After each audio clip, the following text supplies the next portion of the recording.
Camping was always my favorite thing to do as a kid with my family.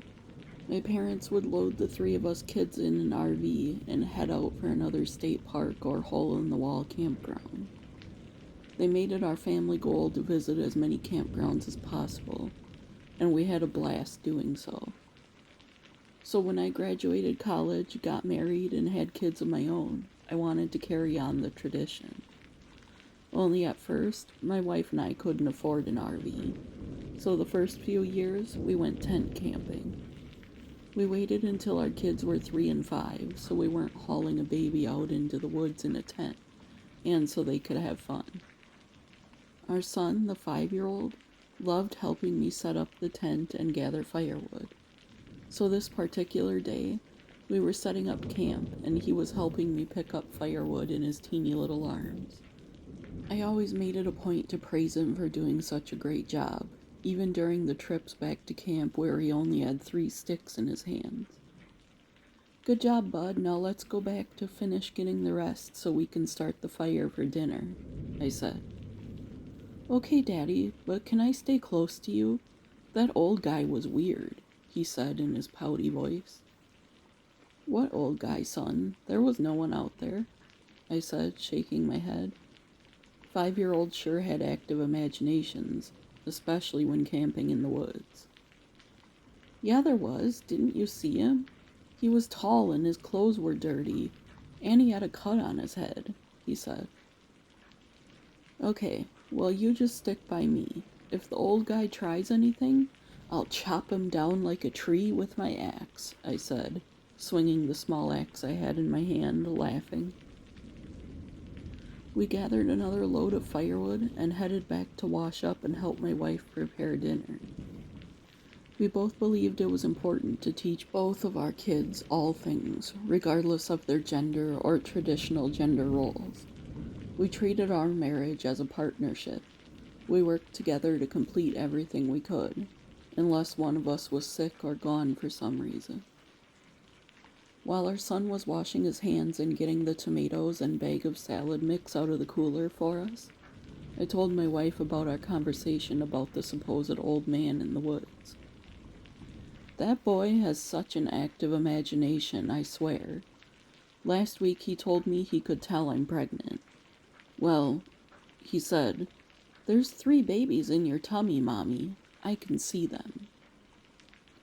Well then, we better leave camp and start shopping. 3 babies?" I said, laughing at the audacity, since she had to have a full hysterectomy after the birth of our second child, due to complications during the birth. We had an uneventful dinner, which while camping with 2 kids is rather impressive. There were no meltdowns or spills, so we brought out dessert, which were the makings of s'mores. My son absolutely loves s'mores, and would probably still eat them at every meal, even though he's 19 now. Everything was going fine, until our son turned to us and said, "The old man is sitting over there alone. Can I bring him a s'more?" Honestly, we weren't sure how to react. We know from all the parenting books and magazines, you weren't supposed to encourage invisible friends. But also, you weren't supposed to make your child feel crazy either. "You know, I think he looks like more of a beer man. Why don't I bring him a cold one?" I said, walking a beer over to the stump my son was pointing to, feeling really silly. After telling the kids a story and tucking them in, my wife and I headed out to the picnic table to play cards by lantern. It was our tradition, no matter where we were camping. The first night, we always played cards until way too late, laughing and just connecting as a couple. "I don't know, how long do we let this old man thing go on?" my wife asked, looking concerned. "Oh, Maya, you know he'll probably be on to the next thing tomorrow. He's 5. He has the attention of a goldfish," I said. Around 1 a.m., we crawled into the tent with the kids and fell asleep rather quickly. Sometime later, I was woken up by my son, tapping me on the shoulder. "Dad? Daddy?" "The old man's outside," he said. "Son, it's okay. If he's outside, he's probably just watching out for us, keeping us safe. Go back to sleep," I said. "Smooth one," my wife whispered, half asleep.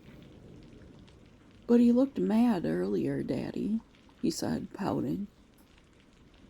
"Okay, how about I go check and make sure he's just watching out for us and not upset about anything," I said.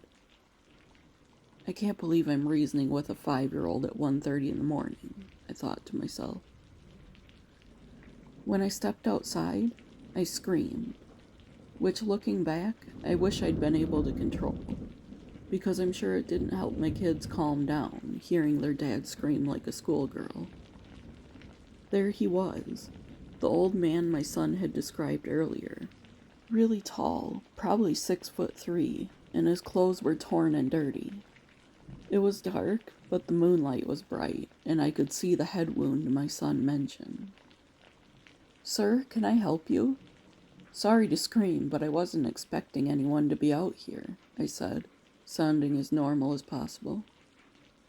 "I need to find my wife," he said. "Okay, well, do you remember the campsite number, sir? Or her name? I can help you find her. That's a good idea. You need that head wound checked out," I said. He looked confused and said, "This is my site. Site 24B. Why are you here? And where's my wife?" he asked. But before I could find the words to say, he turned around and started to walk off. Only instead of walking away, he took 2 steps and disappeared into thin air. Not wanting to psychologically damage my kids by telling them they did in fact witness a ghost, and that I just saw him disappear into thin air, I climbed back in the tent and told my son that I saw the old man, and gave him some water and snacks, in exchange for looking over us until morning. Every fiber of my being wanted to pack up everything and leave right then at 1:30 in the morning. But I waited until the kids were asleep to tell my wife, and told her we'd go first thing in the morning. We didn't go camping again that summer. My wife and I needed time to recover. But I always wonder why I finally was able to see the old man that one time. Wow, again, as I always point out, kids are far more open to paranormal entities, which is why he saw the old man first. And you were more vulnerable and not on guard because you had just woken up from sleep. I'm sure that had something to do with you finally seeing him at 1:30 a.m. At least that's my theory on it. Thank you for sharing your story. I hope you told your son when he was old enough to understand. If so, I bet he was like, "I knew I wasn't crazy." If you have a paranormal story to share, email it to the address in the description below. Don't forget to like the video if you haven't. It really helps the channel. Subscribe for more of this wonderfully annoying voice. And with that, see you tomorrow, friends.